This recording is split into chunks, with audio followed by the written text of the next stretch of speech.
एक तरफ चुनाव, एक तरफ तीर्थ। दरअसल चुनाव से पहले पीएम मोदी की तीर्थ स्थल पर जाने की परंपरा रही है। 11 साल पहले प्रधानमंत्री बने मोदी अब तक 12 बार वोटिंग के दिन तीर्थ पर जा चुके हैं। इनमें 8 में से 6 मौकों पर बीजेपी सत्ता में आई है। 2025 के कुंभ स्नान के लिए भी मोदी ने 5 फरवरी का खास दिन चुना, जब दिल्ली में विधानसभा की 70 सीटों पर वोट डाले जा रहे थे। नमस्कार, मेरा नाम है कृष्णा अवतार दत्त और आप देख रहे हैं दैनिक रेडियो पर पॉलिटिकल पंचनामा। तो आज की इस वीडियो में हम बात करेंगे उन सभी तीर्थ यात्राओं की जो पीएम मोदी ने तब की है जब देश के किसी कोने में कहीं ना कहीं पर मतदान हो रहा था। तो आइए शुरू करते हैं हाल फिलहाल की संगम यात्रा से। दिन 5 फरवरी 2025 दिल्ली विधानसभा चुनाव की वोटिंग शुरू और पीएम मोदी का प्रयागराज महाकुंभ में स्नान। यानी कि जिस वक्त दिल्ली के सभी 70 सीटों पर वोटिंग हो रही थी, उसी टाइम पीएम मोदी प्रयागराज के संगम में डुबकी लगा रहे थे। उन्होंने भगवा रंग के वस्त्र पहन रखे थे, साथ ही गले में रुद्राक्ष की मालाएं भी डली हुई थी। स्नान के बाद पीएम मोदी ने सूर्य को अर्घ्य भी दिया। अब इसके नतीजे 8 फरवरी को आएंगे। वहीं दिन था 5 अक्टूबर 2024 का। हरियाणा में विधानसभा चुनाव की वोटिंग शुरू हो रही थी और पीएम मोदी महाराष्ट्र के जगदंबा मंदिर में पूजा कर रहे थे। जी हां, बिल्कुल, जब हरियाणा में 90 सीटों पर सिंगल फेज में वोटिंग हो रही थी, तब उसी दिन प्रधानमंत्री मोदी ने महाराष्ट्र के वाशिम जिले में जगदंबा माता मंदिर में पूजा अर्चना की। मोदी ने मंदिर में नगाड़ा भी बजाया और नतीजे रहे कि भाजपा 90 में से 48 सीटें जीतकर लगातार तीसरी बार हरियाणा में सरकार बनाई।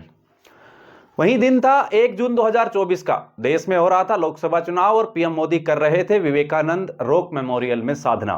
दरअसल 1 जून को लोकसभा चुनाव के आखिरी चरण में 8 राज्यों की 57 सीटों पर वोटिंग होनी थी। मोदी 30 मई की शाम कन्याकुमारी पहुंचे और करीब 45 घंटों तक उन्होंने विवेकानंद रॉक मेमोरियल में साधना की। इस दौरान उन्होंने तमिल कवि तिरुवल्लुर की 133 फीट की प्रतिमा के दर्शन भी किए और पीएम मोदी अलग अलग तस्वीरों में रुद्राक्ष की माला जपते ध्यान मंडपम के कॉरिडोर में बैठे और स्वामी विवेकानंद की प्रतिमा को नमन करते हुए दिखाई दिए थे। अब जब नतीजे आए तो इन्हीं 57 सीटों में से 18 सीटें बीजेपी को मिली। कुल 240 सीटें जीतकर बीजेपी ने एनडीए की अपनी साथी पार्टियों के साथ मिलकर लगातार तीसरी बार सरकार बनाई। अब इससे पहले दिन था 20 मई 2024 का। वही लोकसभा चुनाव का दौर। इधर 8 राज्यों की 49 सीटों पर लोकसभा की वोटिंग हो रही थी और पीएम कर रहे थे पुरी के जगन्नाथ मंदिर में पूजा अर्चना। ये लोकसभा चुनाव के 5वें चरण की वोटिंग का दिन था। 8 राज्यों की 49 लोकसभा सीटों पर वोट डाले जा रहे थे। इसमें ओडिशा की 5 लोकसभा सीटें भी शामिल थी। इसी दिन प्रधानमंत्री मोदी पुरी पहुंचे और जगन्नाथ मंदिर में पूजा अर्चना की और नतीजे आए कि 49 सीटों में से 16 सीटें बीजेपी जीत गई है। वहीं दिन था 13 मई 2024 का। लोकसभा का वही चुनावी दौर। 10 राज्यों की 96 सीटों पर वोटिंग और पीएम मोदी कर रहे थे पटना साहिब गुरुद्वारा में लंगर सेवा। अब यह था लोकसभा चुनाव के चौथे फेज में 10 राज्यों की 96 सीटों की वोटिंग का दिन। इसी दिन पीएम मोदी बिहार के पटना साहिब गुरुद्वारा पहुंचे। उन्होंने गुरुद्वारा में सेवा कार्य किया, रोटियां बेली, श्रद्धालुओं को खाना परोसा और वहां आने वाले लोगों से मुलाकात भी की। और फिर नतीजे आए कि 96 सीटों में से 39 पर बीजेपी ने जीत दर्ज कर दी है। इससे पहले 5 मई 2024 लोकसभा चुनाव का वक्त। 12 राज्यों की 94 सीटों पर वोटिंग और पीएम कर रहे थे अयोध्या राम मंदिर में पूजा। दरअसल लोकसभा चुनाव के तीसरे फेज में 12 राज्यों की 94 सीटों पर वोट डाले गए। इसमें यूपी की 10 सीटें भी शामिल थी। इससे ठीक 2 दिन पहले पीएम मोदी अयोध्या पहुंचे और हाल ही में बने राम मंदिर में पूजा अर्चना की। दरअसल इस दौरान पीएम मोदी ने अयोध्या में एक रोड शो भी किया था और जब नतीजे आए तो पता चला कि इन्हीं 94 सीटों में से 57 सीटों पर बीजेपी ने जीत दर्ज कर दी है। इससे पहले 10 मई 2023 कर्नाटक विधानसभा चुनाव का दिन और पीएम कर रहे थे राजस्थान के श्रीनाथ जी मंदिर में पूजा अर्चना। जी हां, जिस दिन कर्नाटक में सभी 224 विधानसभा सीटों पर वोट डाले गए, उसी वक्त पीएम मोदी राजस्थान में थे। उन्होंने उदयपुर में श्रीनाथ जी मंदिर में पूजा अर्चना की। दरअसल श्रीनाथ जी मंदिर में श्री कृष्ण के बाल रूप को पूजा जाता है और जब नतीजे आए तो 135 सीटें जीतकर कांग्रेस सत्ता में आई। बीजेपी को महज 66 सीटें मिली, जो पिछले चुनाव के मुकाबले उनकी 38 सीटें कम रही। वहीं 27 मार्च 2021 पश्चिम बंगाल विधानसभा चुनाव और पीएम कर रहे थे बांग्लादेश के मतुआ मंदिर में पूजा। दरअसल जब पश्चिम बंगाल के विधानसभा की 30 और असम के 47 सीटों पर पहले चरण की वोटिंग होनी थी, इसी दिन पीएम मोदी बांग्लादेश के ढाका में यशोश्वरी शक्ति पीठ में पहुंचे और काली माता की पूजा अर्चना की। ओराकंडी में मतवा समुदाय के मंदिर भी गए, क्योंकि पश्चिम बंगाल की 70 सीटों पर मतवा समुदाय का प्रभाव काफी ज्यादा माना जाता है। और नतीजे जब आए तो पता चला कि पश्चिम बंगाल में बीजेपी को 77 सीटें मिली और पहली बार बीजेपी राज्य की मुख्य विपक्षी पार्टी बनी। वहीं साथ साथ असम में बीजेपी ने 60 सीटें जीतकर लगातार दूसरी बार सत्ता अपने नाम कर ली थी। अब तकरीबन 6 साल पहले का दिन था, 19 मई 2019 का लोकसभा चुनाव का दौर और पीएम का केदारनाथ में ध्यान। दरअसल लोकसभा चुनाव के आखिरी चरण में 8 राज्यों की 59 सीटों पर वोट डाले जाने थे। इसी दिन प्रधानमंत्री नरेंद्र मोदी की एक तस्वीर सामने आई, जिसमें वो 11,000 फीट की ऊंचाई पर बने केदारनाथ मंदिर में भगवा कपड़े पहने हुए ध्यान लगाए हुए थे।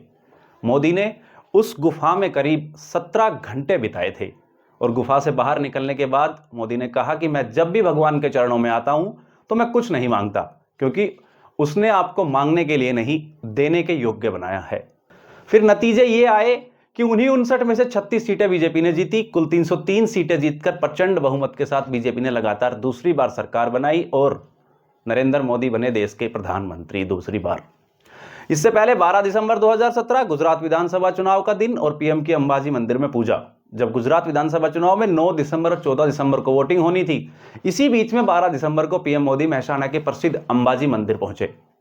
यहां करीब 12 मिनट तक उन्होंने मां अंबा की पूजा और आरती की थी। और फिर नतीजे ये आए कि 18 दिसंबर 2017 को बीजेपी ने 182 में से 99 सीटों पर जीत हासिल की।